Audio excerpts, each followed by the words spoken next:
Hi everyone, I'm Bagus. I'm a sustainability researcher. Please meet Pak Santo. He is a traditional catfish breeder in Yogyakarta. He lives at the foot of the Merapi mountain, one of the most active yet beautiful volcanoes in the world. He's been living with the dynamic of the nature for a long time. As a catfish farmer, he doesn't have any educational background on the farming. He doesn't go to university or college and learn advanced methodology for farming. But instead, he goes with the local wisdom to run the farm. Interestingly, he never checked the water quality, the acidity with a pH meter, for example. But instead, he looked for the nature side. He looked at the color of the pond. He looked how the fish acts and swims. That's how he befriends with nature. Unfortunately, just like our human friends, nature's also changing. And the relationship of the Pak Santo and also his fish changed too. One day, on a one windy afternoon, me and Pak Santo talked under a small traditional bungalow in the middle of hundreds catfish farms. He's having a trouble in the catfish breeding. The mating season, which is usually they come during the rainy season, based on his local wisdom knowledge. Previously, it's in October to March. However, in the last few years, it's getting harder to predict. He said, the season has changed. The rainy season comes unexpectedly, and it changed the mating pattern. Following that, it also influenced Pak Santo cash flow as the breeding time is more uncertain. Some of us started thinking that sure, it's the impact of climate change. The climate change affected the agriculture.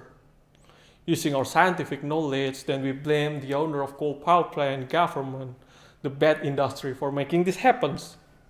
But Pak Santo, he has really no information on what happens now.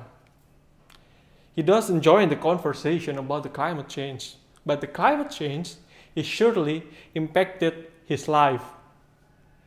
He maybe know the word climate change, or we call it perubahan iklim here in Indonesia, but he never have any sophisticated knowledge on that issue. Pak Santo has less power, less information to voice out his concern, different to us. Even though the climate change has bite his source of money, his livelihood, and many less privileged people are in the same condition with Pak Santo.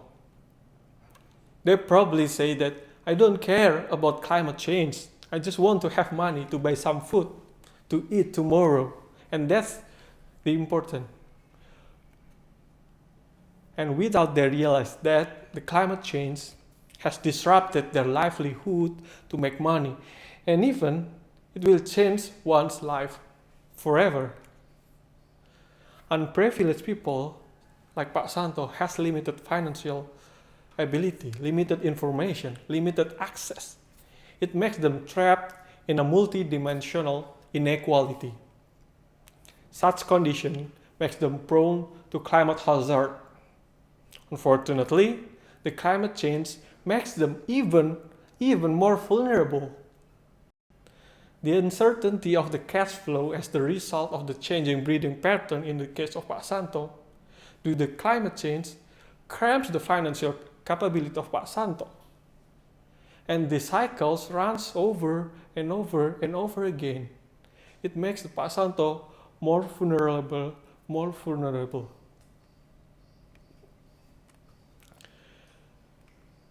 Many people are living in an unprivileged condition, without enough money to buy food, without a proper electricity and clean water, sleeping on a cardboard in a wooden makeshift house on a river bank. Flood maybe is a routine for them, and their condition makes them prone to the impact of the climate hazard. While we are discussing about the climate change in a 5-star hotel with our fancy snack and our fancy hot coffee, they need to face a frequent flood as the impact of the climate change. They are the one that gets the impact of the climate change. Many people live in an area with a severe water scarcity, for example, in an unproductive limestone soil.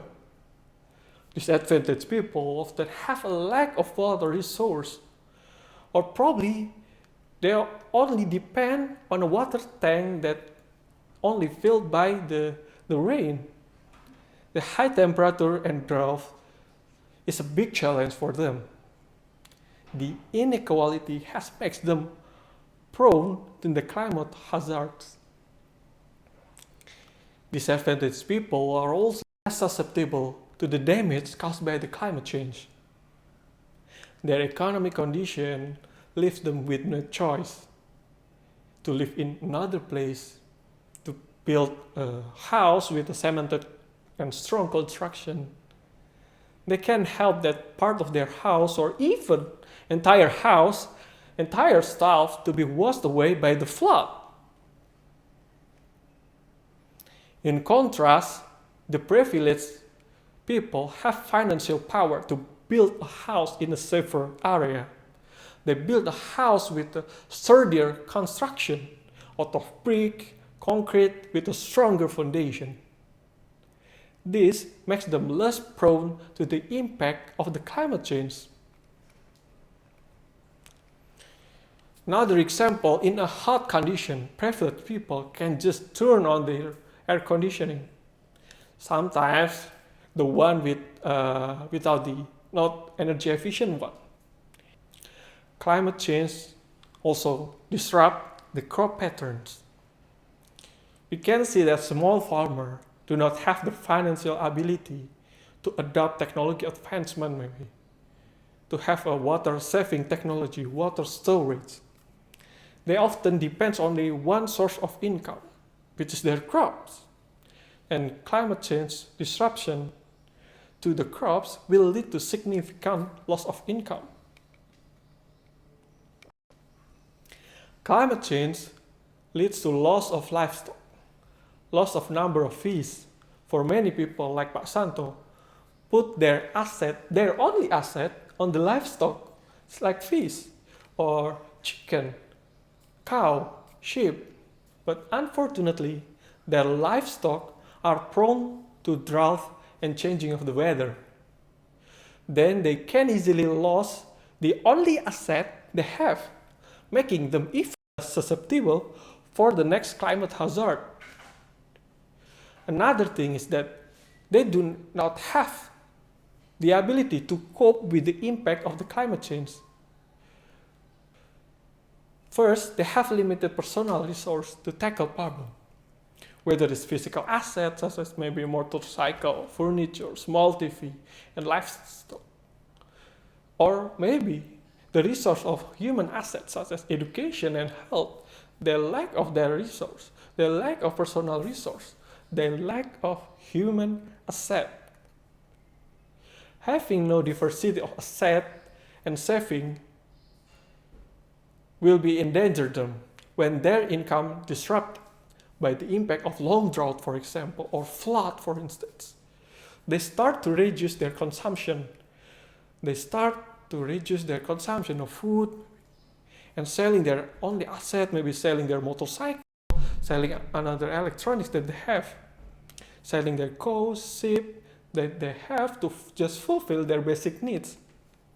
Meanwhile, the advantageous group of people have insurance to cope with the loss.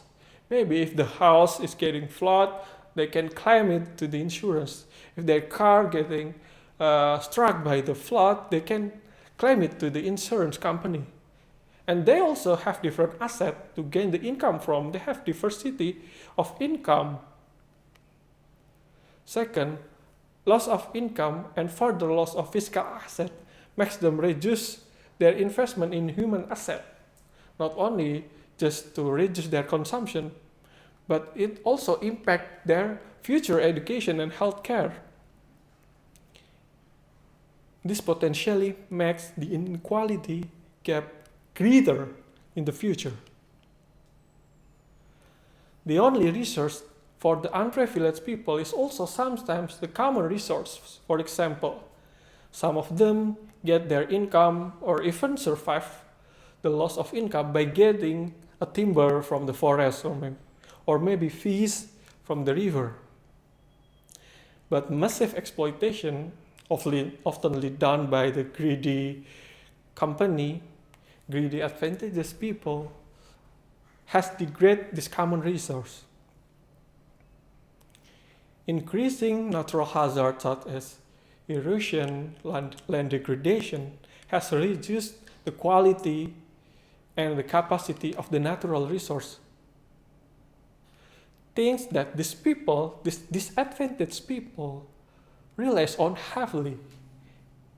It makes the disadvantaged people more vulnerable and give them less chance to bounce back from the impact of the climate hazard.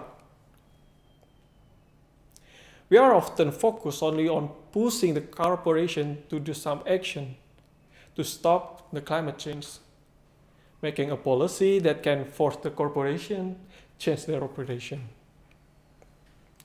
But while we are discussing with this large corporation action, the disadvantaged people face the real impact of the climate change, which pulls them deeper and deeper in inequality trends. We need to shift the frame of our transition. We need to reframe our transition strategy. We need a just transition. Our transition to a sustainable system should leave no one behind, especially the disadvantaged people. Transition should be fair and just.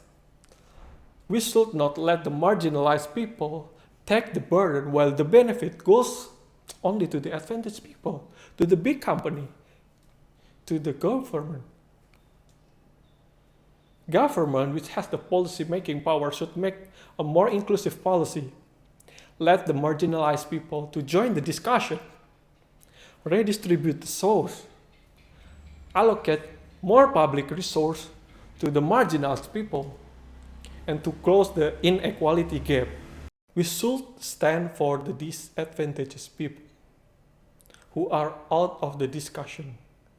We need to start being more aware of our surrounding.